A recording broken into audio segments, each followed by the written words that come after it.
nakaraan. So, yung pinost ko, nakatapos yung sa, ano natapos sa special tips? Alam ko tapos na tayo dun. Ika lang, check ko lang sa Google Classroom. Alam ko, tinapos ko yun. Kasi ang bala ko is ngayon, January, puro na tayo, let review. Saan si Classroom?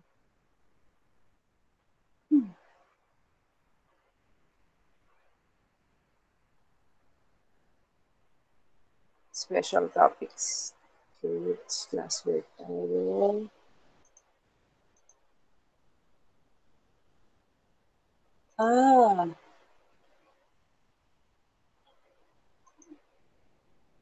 Hindi pa pala tayo tapos, ano? So, we still have Unit 3 and Unit 4. So, next. Okay. So, magdadagdag pala ako ng araw sa inyo. Sa pinost ko, wala ng 4 special topics within this week. So, I think that would be on Friday. So, I will also have this kind of session sa Friday. Okay. Pasensya na. I thought kasi tapos na. Pero chinek ko, hindi pa pala. So, saka na natin pag-usapan sa special topics. Pero yun, saglitan na lesson na lang. So, now, we will focus our lesson with language and literature assessment tayo. So, I know, kagaya lagi ko sinasabi, language and literature assessment is just exam. I just making exams for English and always babalik tayo sa assessment, which I know some of you are already familiar with since 4th year na tayo, no? So if you have the modules, the printed modules with you, please use it. But if not, here's the screen. So I'll be presenting my module sa inyo. Okay. Okay, so let's have this one. Okay, language testing. I think we're already done with this one. Hindi pa. Hindi ko pa tama ba? Hindi ko pa na-upload to. I think tapos na to, pero hindi ko pa siya na-upload. So, i-upload ko na lang tong sa part na to. And, yes. Na-discuss ko na to, kaya hindi ko pa na-upload. So, we'll focus with the Unit 4, the test construction. So, now,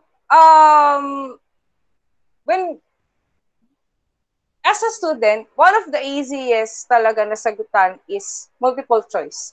Pinakamadaling sagutan ng multiple choice kasi at least when it comes to multiple choice, you have a chance. May chance ka na pag hindi mo alam yung sagot, you could choose any other. Pero when it comes to identification, pag hindi mo alam, hindi mo talaga alam. The problem with multiple choice is that if you know the answer, if the answer is not there, and the synonymous, ang synonymous lang ang nandun. So, paano pag hindi mo alam? So, dun ka magkakaproblema. And a good test is also like that. Medyo dapat ang test kapag gumagawa ka, hindi naman siya super na hinango mo dun sa libro. Dapat, pag when you're making a test, medyo mag-iisip yung bata. Kasi yun yung tinetest mo sa kanya. How the knowledge of the student, gaano siya, how depth, gaano kalalim. Kaya nga, when we make a table of specification, meron tayo dyan na not so hard, may test tayo for a very easy one. Why?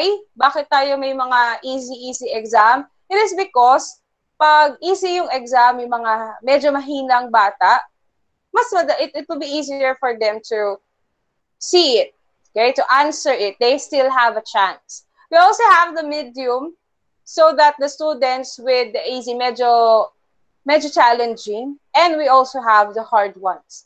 Now, some teachers, they do not add the hard ones and easy ones. And aside from that, pag hindi mahigpit ang inyong kunwari, yung head nyo na mag-check sa inyo, some of teachers, hindi nila iniiba-iba yung exam. Napakahirap kasi sa bata na Teka lang, mainit. Teka lang. Okay. napakahirap sa bata na mag-enumeration. Ayan. Unless, kabisado niya. Also, it's hard to have the identification. Some teachers, they like identification. Kasi, bakit? Sa totoo lang, ito yun. Pag kunwari, nangyayari kasi, for example, this is the reality behind the faculty. So, dahil sinasabi ko na sa inyo to kasi you will be, time will come, you will feel this way as well. Sa faculty kasi, usually, di ba sabay-sabay na nangyayari. Ang DepEd kasi, siyempre, DepEd kayo, magsisimula. Sa DepEd, madami silang work, madami silang gustong activities. For example, nutrition month. We'll start everything with nutrition month. So, may mga ganito, ganyan sila, may mga activities sila na required ang bata na ma-celebrate ang nutrition month. Which is, of course, one of the things na the student would love to have is the nutrition month and other, yung mga nutri-jingle, ayan, di ba, tuwan-tuwa yung mga bata. So, as an advisor, you are tasked to help the students. Siyempre, kailangan maganda yung mapapakita ng mga bata. And as a floating teachers or subject teachers, you're asked to judge. That's the reality. The problem with that is, ang exam ay pagkatapos nun, di ba? Ngayon, ang bata, they still have a week or two to review. But teachers, we must have the exam.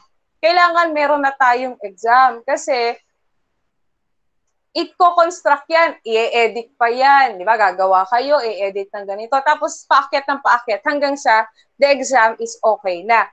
Grammarly wise, okay na siya. Tsaka, tinignan kung kaya talagang sagutan ng bata. So, mahaba yung proseso. Ngayon, ang nangyayari, some of the teachers na tinatamad, which is true, tinatamad silang gumawa or they do not have time to make the exam, ginagawa nila ay inaano na lang nila yung exam, dinediretso na lang nila na ano na lang to, essay, ano na lang to, mahirap kasi yung true or false, so true or false, nakakalito yung mga ganito ganyan, so wag na. So ang nangyayari, nawawala ang multiple choice kasi mahirap gawin ang multiple choice. You need to provide alternatives for the students. The easiest way is identification. Yun nga lang, ang hirap pag identification kasi may spelling, may mga kung ano-ano. So, yun ang reality. Kaya bakit, one of the real things kung bakit ganun ang mga exam ng ibang teachers when you were in high school.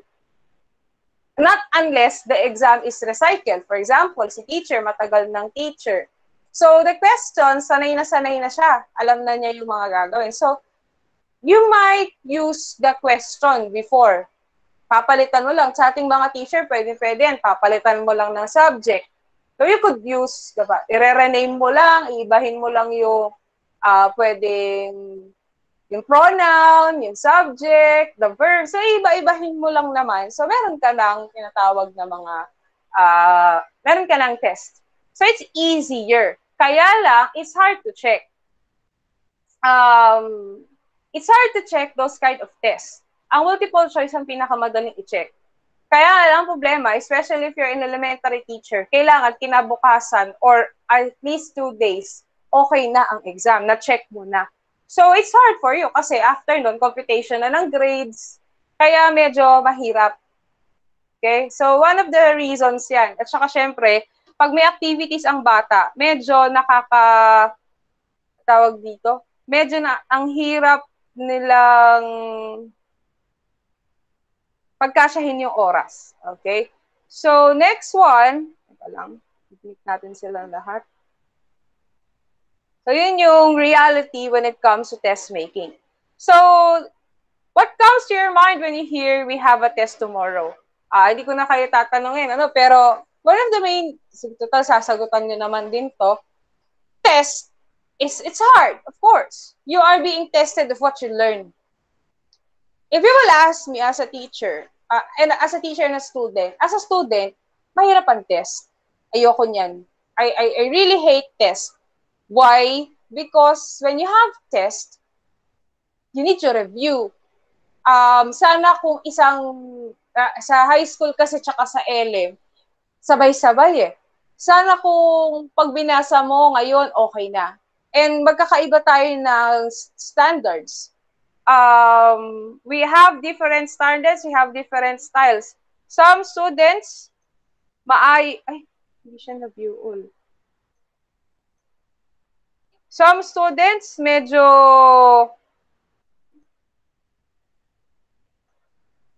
magaling sila mag-aral, but some students are not.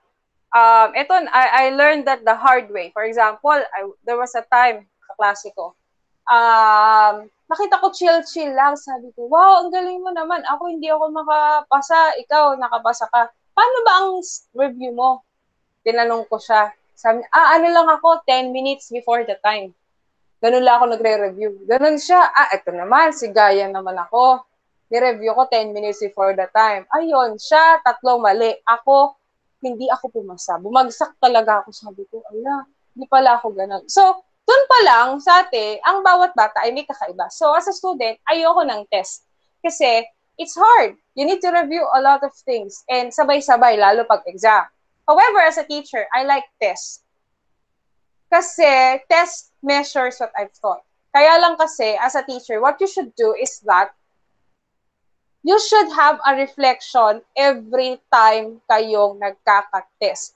For example, you taught to students. Ang ganda-ganda na pagtuturo mo, nakakatuwa, talaga pinaghandaan mo, pinagpuyatan mo. Now, test day tayo.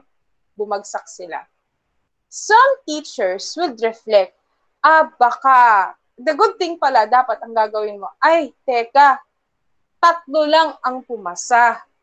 Baka may mali, 1, sa test mismo. Number 2, baka you have a problem sa the way you teach students. We are in high school. Elementary din, baka sa mag-LM, senior high school. Hindi pa naman kayo college. So, you should think, what is wrong? Yun dapat Hindi kasi, ang nangyayari na dyan, minsan, kahit bagong graduate, na akala mo ang dami ng alam. Ito kaya ako nagsasabi kasi nakikita ko. And I was before saying, ganun din ako. Akala mo, maraming alam. Kasi, very idealistic kasi pag bagong graduate. So, you will think, ay, kayang-kaya ko to. Magaling ako. Kasi yung mga teacher na na-observe ko, Diyos ko, ganun lang naman. Sabi ng mga estudyante ko nung high school, nag-ST ako, buti pa ako nagtuturo and short. Hindi ka sure, ma'am. Ayun. So, galing na galing ako sa sarili ko. But then I realized, hindi pala. Kasi each student, each class, iba-iba sila. There was a time, kasi nga, karamihan sa amin sa dati kong school, BSU graduate kami. And then we are saying sa mga magulang, lahat kami kasi bago, mga batang teacher, bagong graduate, or 2 years pa lang gumag-graduate, nag-apply ko. Sabi namin sa mga magulang, ma'am, tinuturuan po kasi namin ang bata para sa college. So, yun na lagi namin sinasabi. And then, one time, there's a parent na bumagsak nga kasi yung anak na. Pero yung anak niya kasi matalino naman talaga. Kaya lang, of course, kahit matalino ka, there are some subjects kapag hindi mo siya inaral talaga, mahirap. So, bumabagsak siya sa test, mga ganon. Sabi nung nanay, yes, ma'am, I do agree na hinahanda niyo po ang anak namin. But our children is not college. They are high school students pa lang. Bakit po ang treatment niyo ay college? Yun. So then I realized, oo nga no, we've been teaching students to be adult, but before you could teach someone to be adult, in general sense, kailangan muna na ituruan mo muna sila kung paano magiging bata. Diba? Ganun pala yon. So, hindi pala dapat laging, tinuturuan po namin kayo maging college, maging responsable, maging ganun. So, as a teacher, you will guide the student on how they could achieve that kind of college level mentality. So, yun pala yon. So, sa test, of course, different yan Some of you, gustong-gusto nyo yan. And aside from that, ang written test, napaka-importante. And you will know why. Okay. So what are the test items? Test items are specific tasks test takers asked to perform. They assess 1 or more points or objectives, and the actual item itself may take on a different constellation. So ibig sabihin, the test items are what, as a teacher, what we want to be measured. That is why pwede tayo, may tinatawag tayong test na performance test, meron din tayong written test. Usually, the performance test ay ginagamit sa anong mga subject? Usually, we have the PE. Ayan, I saw some of my co-teachers, di ba sa boxing sila. So, tinest ang ano ang meaning. Pero, the best way to test boxing is to perform the stance. So, tinanong, fight stand, mga ganyan. Nakaganon yung bata, paano job, ganon. Pinagaganon sila. So, aside from that, I also saw, kasi nga naman, that is the best implication, that is the best application rather, of that kind of lesson. Aside from that, isa pang test is cooking kasi sa TLE nakita ko. Sa TLE, ano ba yung mga tinest ni ma'am? So, nakita ko, pinagluto niya yung mga bata. Aside from measuring, usually yan, ang first grading kasi is theoretical. So, lahat ng mga importante yung mga measure. Pero yung mismo experiment, nandun sila. Aside from that, merong iba naman nag-test utilization of tools sa science. Pwede. Sa English, ano ba yung pwedeng i-test natin? So, for example, your lesson is extemporaneous speech. The best test is to have them talk.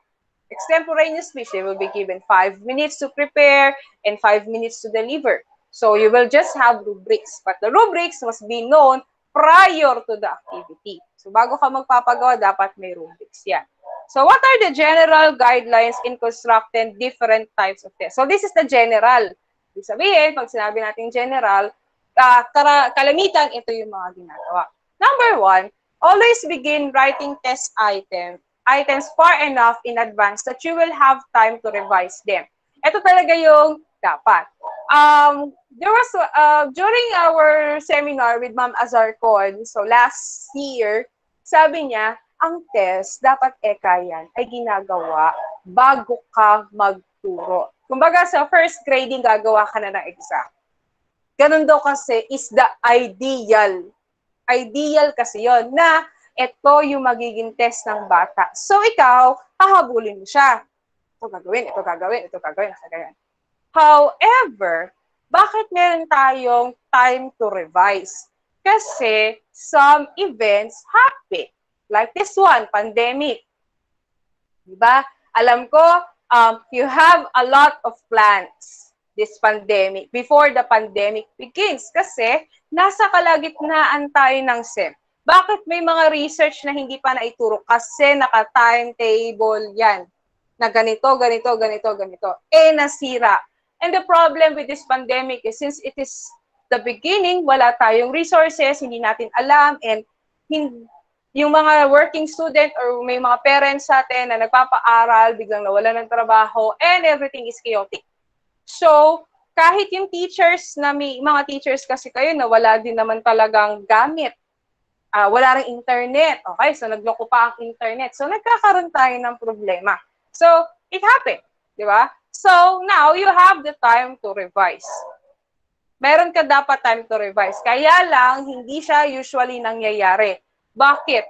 Kasi nga, ang dami-dami kasing activity. Totoo naman na napakadami activity ni DepEd. So, for example, kung ifinalaw natin si DepEd, sa July may Nutrition Month, sa August may buwan ng wika, sa August, September yon mayroong History Month, tapos may English or Literacy Month, tapos, ano pa ba? Pag private school, meron pang mga PRISA, BULPRISA, or MASI PRISA. Di ba? May mga ganun. Private school yun. Mas madami pang activity kapag pag bumalik na tayo sa public. Kasi sa kanila nagmumula. There are, especially in Giginto, we have the dance. Di ba? Laging excuse ang mga dancers. Di ba? So, we have different activities in our life. That's why you need to revise. Biglang nag-post, Masi Prisa na ng October, ay, ayos-ayos tayo ng schedule natin. So, may mga titrim tayo ng mga exams. So, you have the time. Number 2, be sure each article deals with an essential aspect of the area A content error, not with trivia.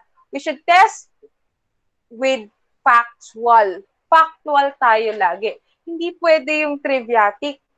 Kaya nga sa totoo lang, hindi maganda na pinopoints ang sa totoo lang for example, what is the surname of your teacher, middle name of your teacher? Hindi siya maganda. It's, teka lang, nagpapastag. Okay, sorry na. Okay, so, hindi siya dapat triviatic. Sino si ganito, sino si ganyan? Unless it is important with your, kasi ang nangyari ganito, nakikita ko yung mga bata. Minsan nadidinig ko sila mag-usap. Nagre-review sila ng lesson nila. Tapos, minsan, may teacher sila na mahilig magpaganon sa kanyang buhay. Sino nga yung kapatid ni ma'am? Minsan may ganon siya. May nangyayari. Kasi, it's weird. Kaso, of course, it will not leave a good impression to your students as well. The test should have an extensive sampling of items. So, extensive sampling of items, hindi siya dapat broad lang. Teka, si Erwin. Okay. Pag-join. Wait lang. So, it means dapat the items has a lot of things to offer. Although,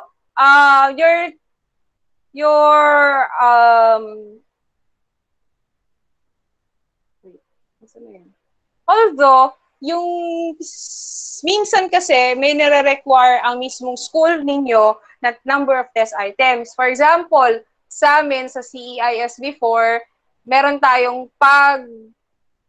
kapag kunwari ang test ay MAPE, 40 items. Pero pag LM ka, tas MAPE, 25. Parang ganon. So, tapos naman, pag English, pag high school, 60 to 80. So, yun.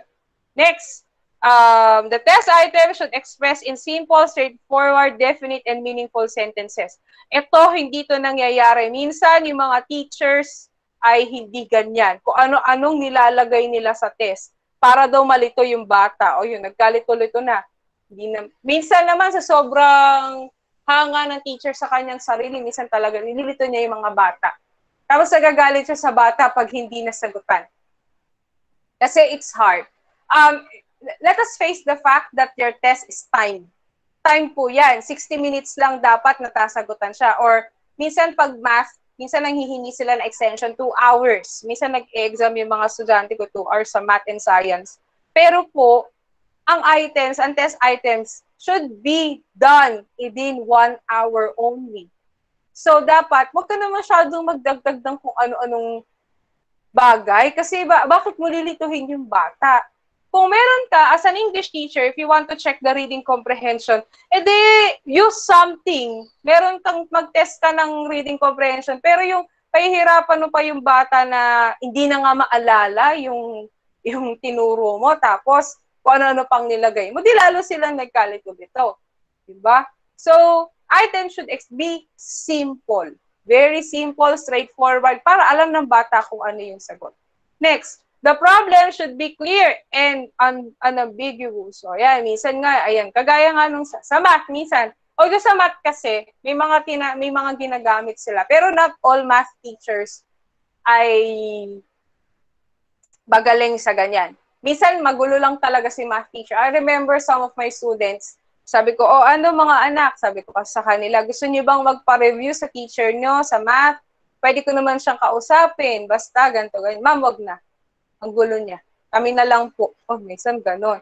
Minsan kasi ganun talaga. It depends. Kaya minsan, dapat kasi, kaya nagkakaroon ng ganyan. Bakit nagkakaroon ng problema? Kasi minagdali. Or hindi nag-aral before nagturo. Yun. So, nagkakaroon ng problema. Minamadali yung exam kasi nga late nagpasa. Kesyo madaming ginawa. Pero ang totoo, natutulog lang naman sa faculty, nanonood ng Netflix. Nag-EML. So, sometimes it happens. Kaya minsan may mga school na sobrang higpit. Mind you, there are school na need magdala ng unan bawal. Bawal matulog during lunch breaks, kahit masakit ang ulo mo, bawal kumain. May mga ganung school. I'm not kidding. But there are schools na sobrang luluwag naman sa teachers. So, minsan depende.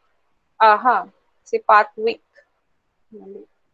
So, depende po sa ating mga sa ating school. Okay? So, kailangan marunong kayong makiramdam.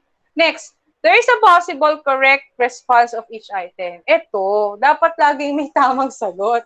Hindi pwede na, pwedeng ito, pwedeng ganyan. Hindi. Kasi pag ganyan, ibig sabihin, may mali ka. Okay? Hindi pwede na dalawa ang sagot. Not unless, intended mo talaga na dalawa. Kaya lang, usually pag ganyan, alam ng mga bata na error. My dear students, your students is teachers. Ito pala ha, baka sabihin nyo, ma'am, puro ka ganyan. Okay, I'll give you an example. Ang exam, minsan pinapauwi yan, di ba? Pinapauwi. Ngayon, minsan may mga magulang, after ipauwi ang exam, tinitignan nila ang test items. Kinoko-reference nila doon sa mga lectures na binigay mo, sinend mo, ni-research nila. Lahat siya nakanote. At may mga magulang po na may sarili po silang class record. Okay? It happens, it is true. Some parents have their class record. They know how to compute the grades of their students, ay their kids. Totoo yan. Nangyari na yan sa school namin before. Naglabas ng class record si mommy, si daddy. And minsan kapag nag-uusap, naka-record. Nire-record nila yung mga usapan. So, ganun po ang exam. Kaya dapat ang exam be careful. Why? Written test cannot be tampered. Hindi kagaya ng performance. I will tell you the fact. For example, kunwari dito sa klase ninyo, kunwari high school kayo, no?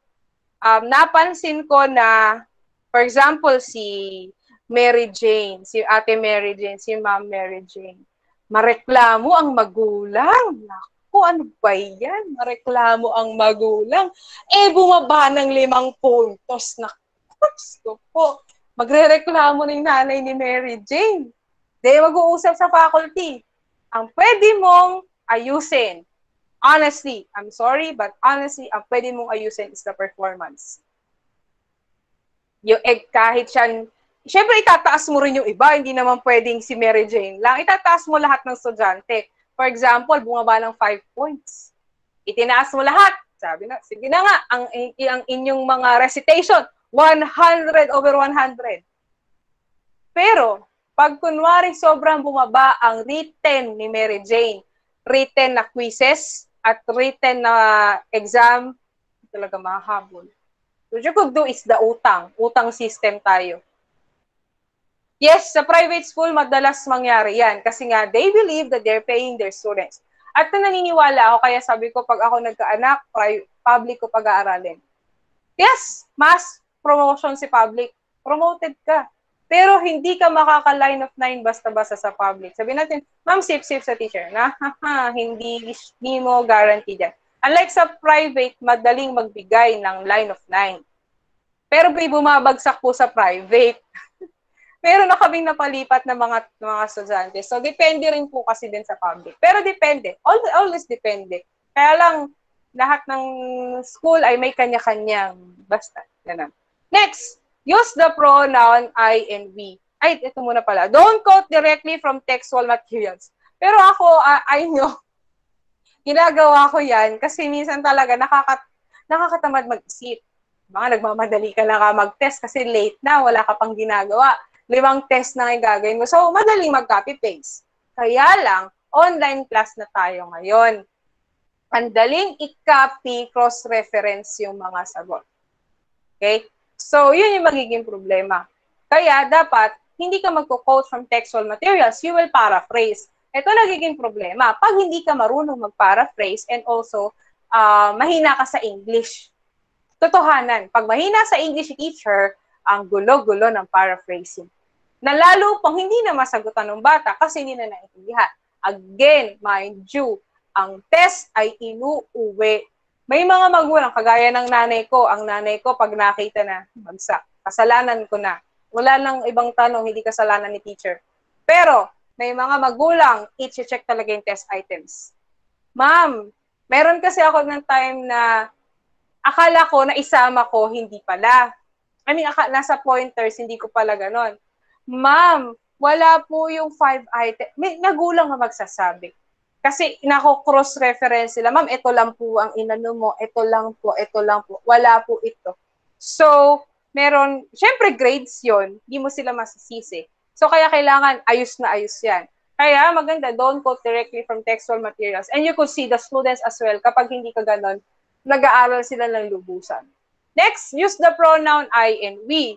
Sa research, dapat walang ganyan. But, using the pronoun I and we kasi parang medyo hindi masyadong nakakatakot yung exam. Pero sa research, hindi pwede ang I and we. Always remember third person sa research, but in exam, pwede naman. And unintended clues must be prevented. For example, ayan, ano ang makikita sa Bohol na hills? May iba. Chocolate hills, di ba? Yun yung tamang sagot. Sprinkle hills, sugary hills, mga ganun. Walang ganun. Walang anong mga clue na ganun. Okay? So, unintended clues, kaya kailangan na-reviewin mo. Kaya dapat hindi ka magmamadali sa paggawa ng exam. Kasi, pagtatawanan ka din ng mga bata, I'm telling you. Next, various types of test items to avoid monotony. So, sa inyo, since that is also the reason why kung nakapag-exam na tayo ng written, pag-exam ba tayo na written before? I don't know if nakapag-exam na ako sa inyo ng written, hindi ako talaga multiple choice lang. Laging may test, may true or false, may test. There was a time sa college, sa BSBA ko before, nagpa-test ako ng may drawing. Nakakatawa yung mga drawing nila. Kasi, ba't ako nagpa-test ng drawing? Kasi, sinama ko yun sa college kasi nakita ko nagkokopyahan sila. Hindi ko alam kung paano pipigilan magkopyahan yung mga bata. Ayoko nang nai-stress. Ayoko nang gaganon kasi nabubwisit lang ako, pero sabi ko, pag essay, hindi na nila sinasagutan. Ang bata, pag essay, minsan hindi nila sinasagutan. Kahit ikabagsak nila, ayaw nila ng essay. So, ginawa ko, nagpa-drawing ako. So, kahit na minsan nakikita ko nagkokopyahan sila sa part ng drawing, hindi pa rin kasi syempre may mga bata na hindi magaling mag-drawing. Pero ako kasi, hindi ko sila ginegradean based dun sa kanilang ability. Ginegradean ko sila sa mukhang nag-effort. Kasi may mga iba na hindi naman talaga sila magaling mag-drawing. It's not a gift. Hindi sila gifted doon. Pero inayos nila. So, same din yun sa mga magagaling mag-drawing. And of course, you should have rubrics pa din. Rubrics tayo. So, various items, kailangan minsan may true or false, may matching type. Isa sa mahirap na gawin also, yung summarizing, yung paghiba-ibahin, sequencing of events. Ang hirap nun, pero madali siyang i-check. Kasi pag chinek mo siya, kunwari first page, 1, 2, 5, 6, ganun. Check kabila, 1, 2, 5, 6. Madali siyang i-check. Pati ang multiple choice. Ako, pag na-check ako ng multiple choice, per item. For example, 5, A, B, C, D, E. Next, A, B, C, D. Ganun ako mag-check, kaya mabilis ako mag-check. Pag mga ganon. So, kayo, para hindi kayo nahihirapan, you could use other things. At saka, para hindi boring. Merong iba, Diyos ko naman, identification 1 to 100. Minsan may ganon. Grabe yung mga ganon magpa-test. But, sa high school, hindi pwede. Hindi kayo nila na 1 to 100 identification. Ang maximum lang dapat is 20. Dapat nga hindi 20, dapat nga 15 man lang kasi ang hirap sa bata. Next, the majority of the test items must be moderately difficult. Hindi siya dapat sobrang easy kasi nga exam.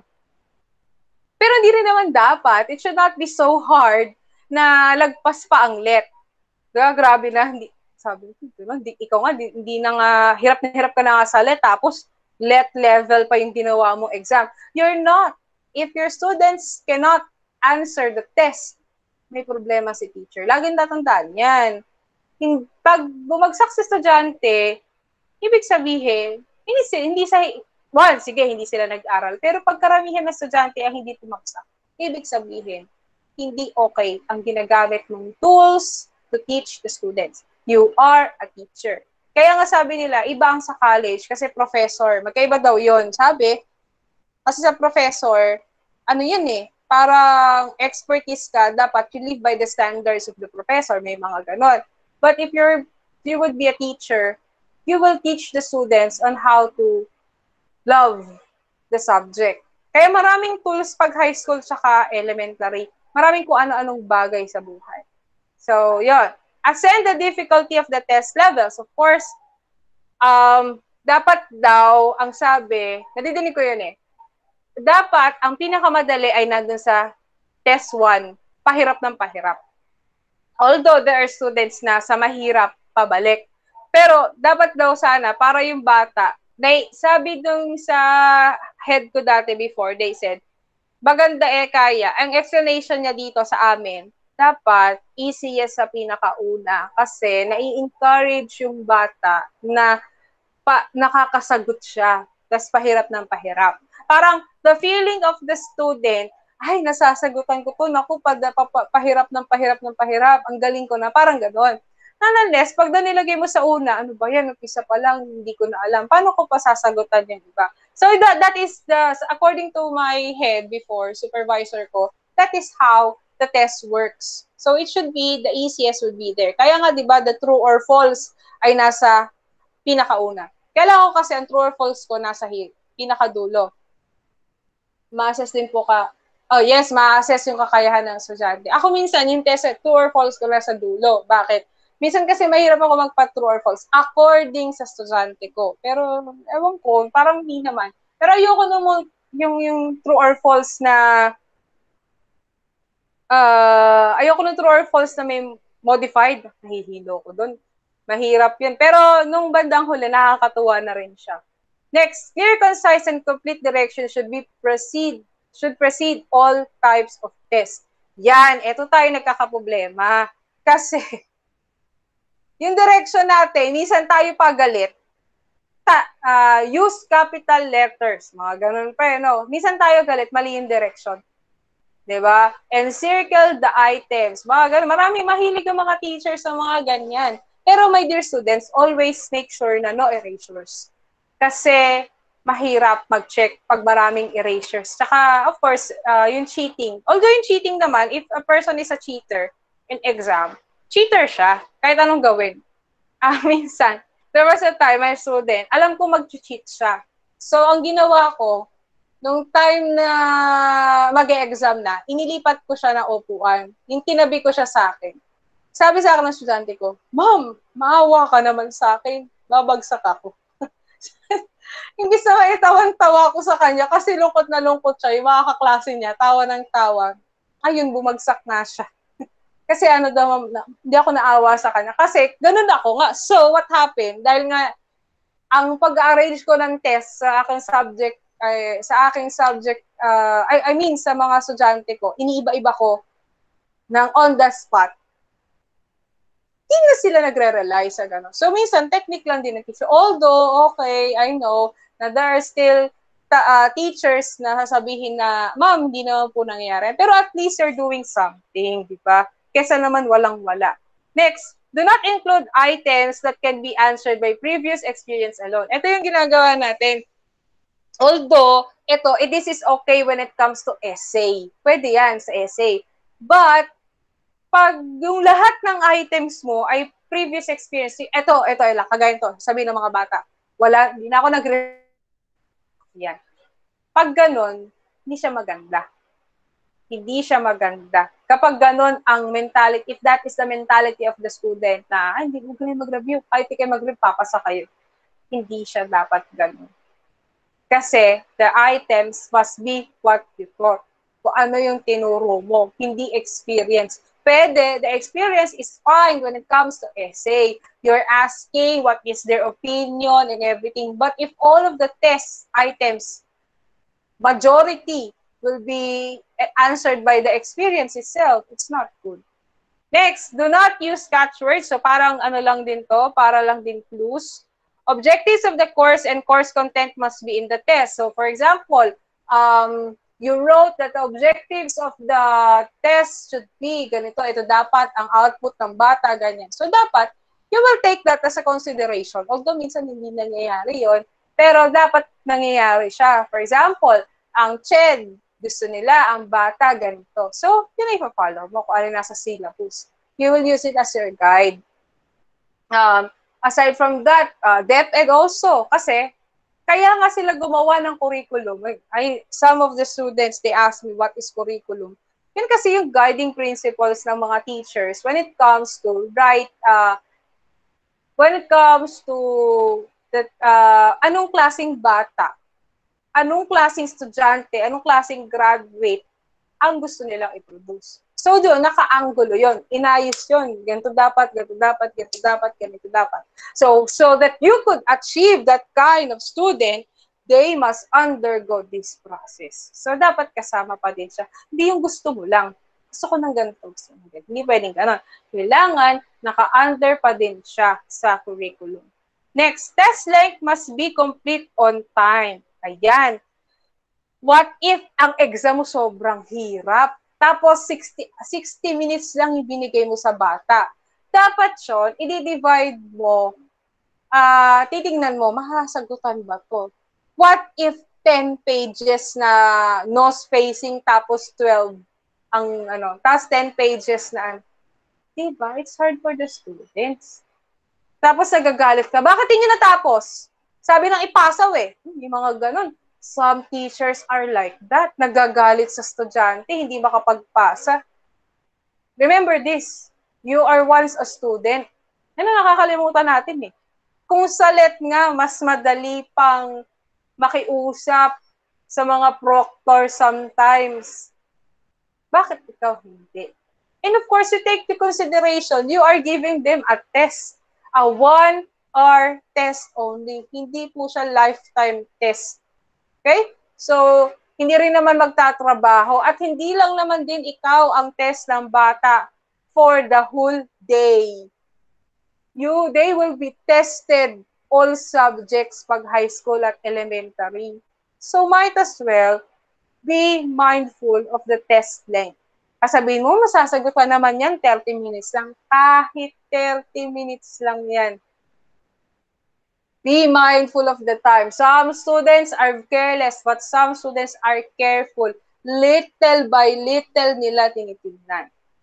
Okay, pa-admit. Natatawa ko sa pa-admit na to. Parang lang sa ospital. Okay. Next, written items require higher level of thinking. So, of course, this is a test. Kailangan natin higher level of thinking. The skills tested. The language skills that we test, the tests include more receptive skills. So, listening and reading. Kasi nga pag language, ito yung number 1 na tinitignan sa atin. Kung paano tayo, how we listen. Kasi the way we listen and the way we read will reflect sa mga productive skills natin. Diba? For example, what you heard, you could understand, the comprehension and everything. Yun yung magiging result nun. Makakapagsulat ka at makakapagsalita ng maayos. Non-verbal skills may be assessed, such as gesturing can be both receptive, interpreting someone's gestures, and productive, making one's gestures. Oh, di ba nung nakaraan, we have discussed IELTS. Sa IELTS, sinetest ang listening, reading, speaking, and writing. Those are the different things that we know kasi those are the things that we will use if we are there sa native country ng mga nag-i-English. Okay? So, isa sa mga tinitignan. And aside from that, Chinese, I think, Mandarin, meron silang mga level ng mga pagsasalita ng Chinese before ka pumunta.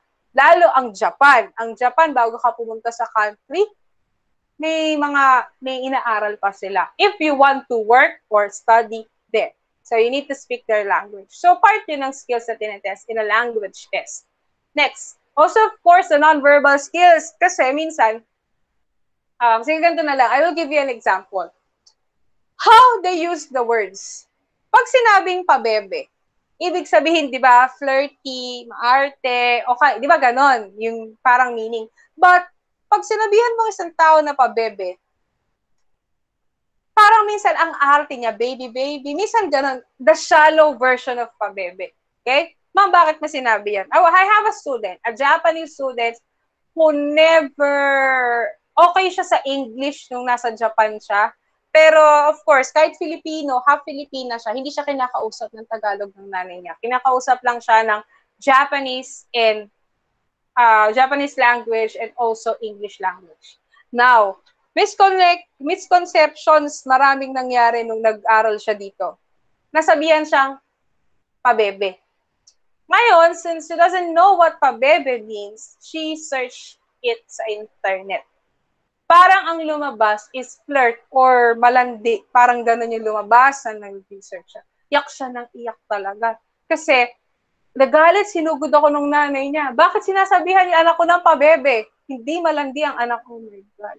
Kasi nga, some cultures, they are using this kind of word. Dahil ginagamit natin yan, parang wala lang. We're not thinking about it. And normal word siya, so to so. Now, baliktarin mo. What if you are in that kind of shoes? The words that you're using, di ba? Kailangan alam natin yung mga skills. At in the basic skills para hindi tayo masaktan, hindi rin tayo and everything. Also, it is said the Australians are very straightforward. They said, you're fat, you're fat. Yung mga sarcasm sa atin na, di ba, sa atin, sa toxic Filipino culture na pinopost ng karamihan, medyo nagiging balat sibuyas na ang mga tao kasi ganito, ganyan, na-offend. Pero pag pumunta ka ng ibang country, may mga mas malala. Diba? Kasi you could see that the culture is also part of the way they see. So, isa-isa mga tinitest natin, tinitignan nila the common thing. Also, we will use Bloom's cognitive taxonomy. So, ito. So, meron tayong evaluation. It is the ability to judge, check, and even critique the value of material given purpose. Now, yung mga verbs, if you will make a lesson plan, ito po yung mga ginagamit so that it will be easier for you to check. Now, ito yung nagiging nakakalito. So, since madali niya ng anuhin yan. Ito, kung bakit nakakalusot kayo sa lesson planning pag nagde-demo. Kasi for example, kahit knowledge level lang, pero iibahin mo yung mga verb, gagawin mo na parang, basta maiiba-iba. Yun lang yung verb yung tinitignan natin. Di ba, when we are conducting a lesson plan, lalo na yung lesson plan natin na tatlong verb dapat, dito na lang kayo titingin. So, meron tayong tinatawag na dapat may cognitive, may psychomotor, and also may affective. So, when it comes to lesson planning, first, start tayo sa cognitive. Ano ba yung dapat gumagana yung brain? Anong activity ang pagagawa ko? Anong test? Memorization. Okay.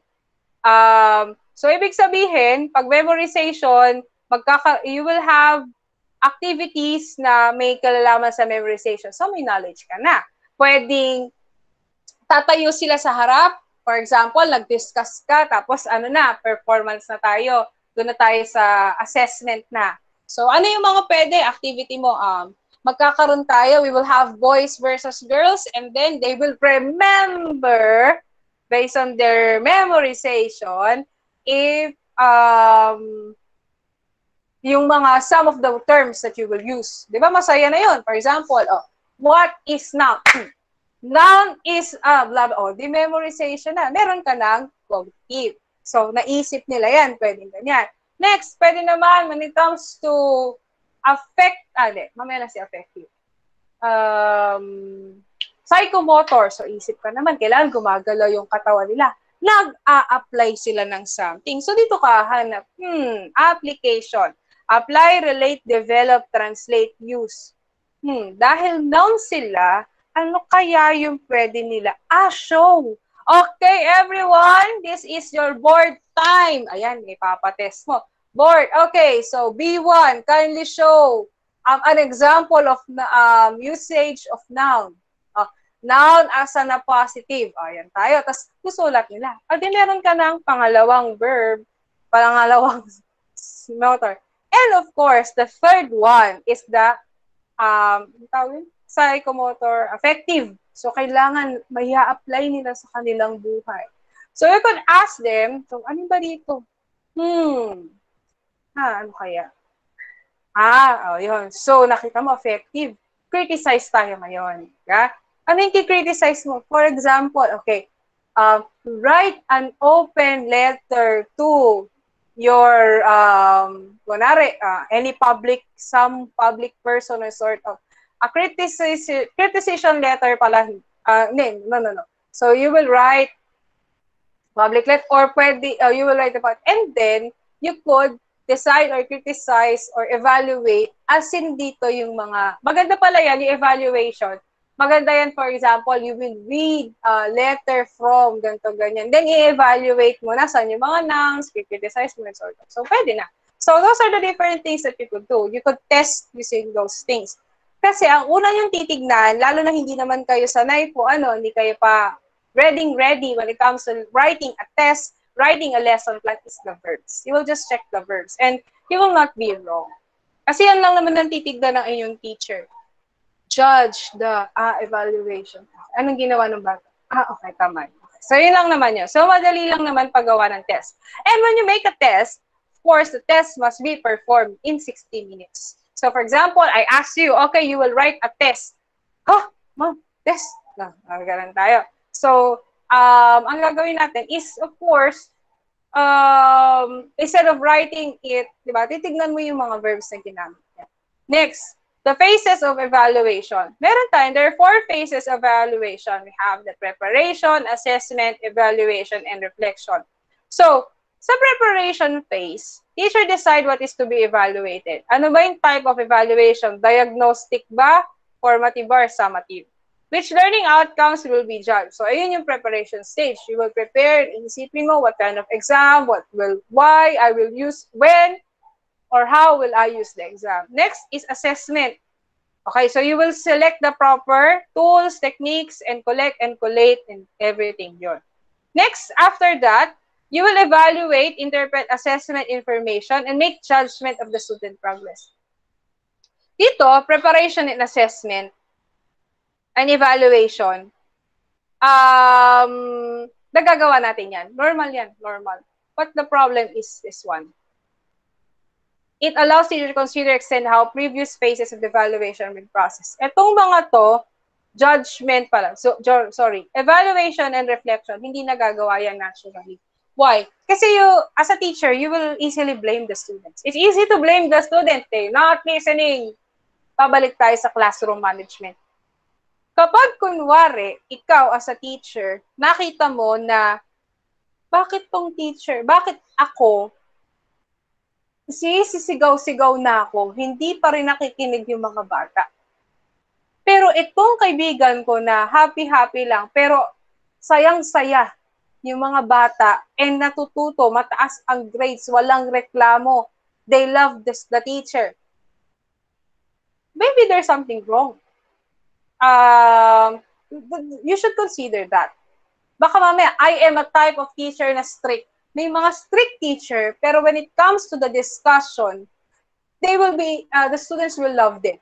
I'm telling you, may mga strict teacher na talagang, pag siya ang advisor mo, talaga nakakatakot. They're very nakakatakot. Baka bumagsak ako. But when it comes to discussion, they are loved by their students. May mga iba na pa-cute lang, pa-cute, pa-bebe, minsan pa-ganyan. May mga gano'n naman talaga teacher. But when it comes to discussion, lahat ng kagandahan mo sa buhay, lahat ng kagwapuhan mo sa buhay, hindi na maalala ng bata. Always remember that the face, yung beauty and handsomeness ng isang teacher will only go for the first grading period. Kapag hindi ka magaling magturo, kahit gano'n ka pa kagwapo, ayaw ka na ng estudyante. Always remember that. Now, you should know, kasi, ma'am, ayun na lang pakialam ko doon, kung hindi sila matuto. Ibig sabihin, kung wala kang pakialam, kung hindi matuto sa'yo ang bata, I'm not saying be the favorite of the student, but what I'm saying is, be understandable and also, of course, do your job as a teacher. Teach students. Hindi mo ginagawa yung trabaho mo. You are just there, facilitate. You're not performing. You're not a teacher. I'm not saying you're a cheater, but you're just an employee. You're just doing your job. Ganun yun. You're just an employee, but you're not a teacher. Kasi you're just doing it, matuto sila o hindi, wala kang pakialam. You have a problem, classroom management. So ngayon, ma'am, that is a different lesson, of course, but classroom management is very important. Hindi ko alam na importante yun before. I thought magalit ka lang, na-try ko yun, talagang halos parang magkaka-aneurysm na ako na everything kasi sobrang parang puputok yung ugat ko, hindi sila tumikibo. Wala silang pakialam, magulo sila. But I need to change. If that's what you want, you could also do that too. So there are different stages of test construction. One, planning. Goal, format, task. What is a goal? It is a vital step in the development of the process. Dapat may goal ka. Alam ko sa mga Pinoy, nakakatamad. Nakakatamad talaga mag-isip ng goal. But what you need to do is to check, ano ba ang gusto mong mangyari? What do you want the students to learn from you? That's your goal. Ano ba ang gusto mong i-test sa kanila? That's your goal. Yun pa lang, that's the first thing na kaya dapat inuuna ang table of specifications. Ngayon, natatawa ko kasi yung mga hindi naman teacher, hirap na hirap sila sa TOS. Ako ng TOS, nakakainis. Pero TOS kasi dapat. Bakit? Based on experience. Meron akong school na hindi nagtutos. Meron akong school na pinasokan na nagtutos. Kung hindi nagtutos, nandun ka, nakaupo. Pointers to review. Hindi mo alam, ano nga ba yung papa-exam ko sa kanila? Kaganon ka lang. Hindi ko alam. Lahat naman tinuro ko, di ba, mili ka. Pag walang TOS, hindi mo maisip, basta type ka na lang ng type, ito. Mauubusan ka ng tanong. Matagal. Pero pag may TOS ka, di-divide mo na. Di ba, dinidivide yun. Divide mo, divide. So, 6 questions will come from this lesson. 7 questions will come from this lesson. 8 questions will come for this lesson. Ano yung mga verb? The verb will help you. Yung verb na nakita natin kanina, analyze. Okay, alam ko na. Ito, pa-analyze ko sa mga bata itong ganito, itong test. It will be easier for you. Kaya lang, hindi mo lang kasi masyadong napapansin. But it would be easier for you to analyze and to make the test kapag may TOS ka na. Kasi you could see that is the backbone. Kaya lang kasi, what happened is, inuuna si exam bago si TOS kasi nahihirapan. Kasi the thing is, you keep on telling yourself, I don't need this, I don't need that. Lesson plan, kailangan yan. Bakit? Ako noon ayoko na lesson plan eh. Kaya nga sabi ko, magka-college na nga lang ako. Ngayon, bumalik din ako sa lesson plan. Kasi, hindi ko natatrack ilan na ba yung naituturo ko. Ito yung target, ito yung ano. Pag may lesson plan ka, alam mo, this day, ito, this day, ayan. Kaya nangyari sa atin, dire-diretso na tayo. Kasi dati wala. Nakakatamad kasi gumawa ng lesson plan. Ngayon, I need lesson plans. Ano ba yung objective ko ngayong araw na to? And sort of. So, it's important to have a plan. Okay? Next, a few format-related dilemmas such as paper-based tests versus digital ones. This will be our problem now. And each school has their format. Wag mo ipilit yung sa'yo. Aside from that, also check, paano ba ipiprint ng school to? Yung brown ba na riso? Or colored ba? Ano ba? Ano ba yung pagpiprint nila? Diba? You will also check, baka mamaya, keme, colorful ang ginawa mong test, black and white naman, hindi na nakita. Di ba, minsan nangyayari yun kasi inano nila, yung niriso nila. Hindi na makita sa sobrang dikit-dikit, madilim na. Tapos ang lesson pa, science ka, what you will do is, ipapalocate mo nasa na yung mga part ng cell. O di ba na, it's hard. Kahirap ding i-check. Di ba? So, wag mong pipilit.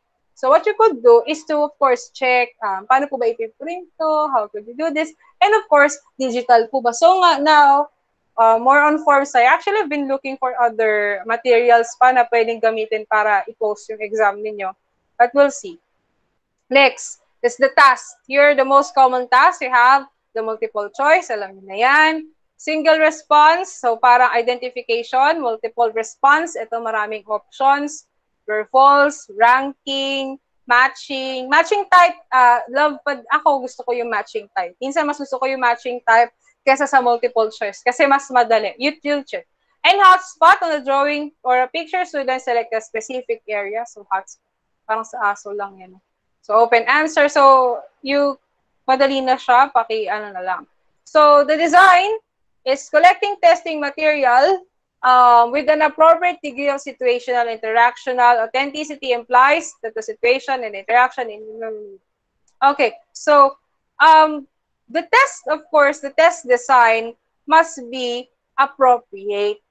Okay? Dapat, ayan, for example, naalala niyo po ba, I don't know if you're familiar, dun sa commercially Angel Oxine na inasal. Diba tumaba si Angel Oxine?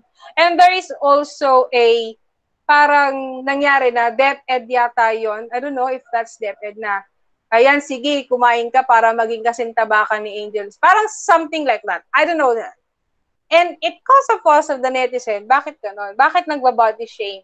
So, of course, the design, the things, the realistic events that you will use, hindi siya dapat degrading to other people and other people and other groups of people. Kasi if that will happen, there will be a problem. Hindi yung problema yan.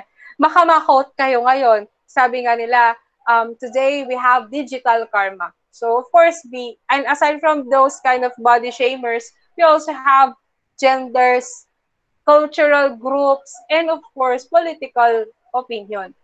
And religious, number one pala is religious. Religious, political, of course, you cannot say, for example, you're anti-Duterte, maglalagay ka dyan, anti-Duterte. Of course, dapat hindi ganun. Wala dapat sa test ng mga ganun. Okay?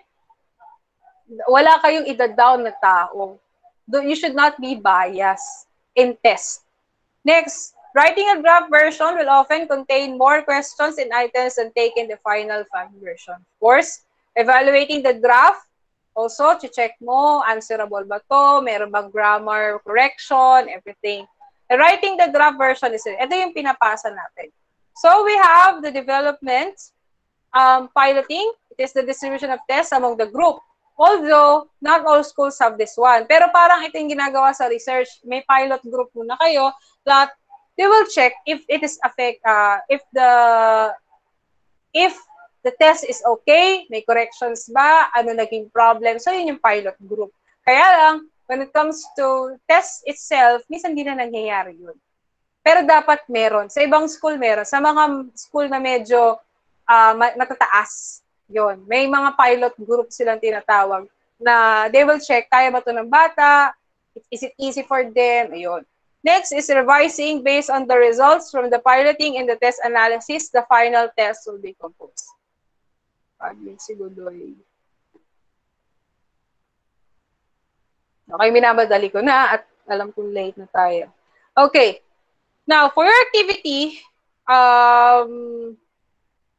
madali na to. So, hindi ko na kayo pinagawa ng test. Pero dapat kasi the exam would be, you will make a test. Kaya lang kasi, if you will make a test, you need to have TOS. Kaya lang wala naman tayong lesson na TOS.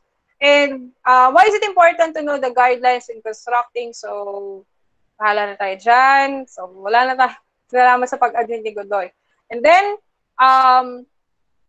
again, Friday, I will also have another session. So, quantitative analysis na tayo. So, malapit-lapit na tayo sa ating pangyayari sa buhay. Okay? So, stop presenting. Do you have any questions, my dear students?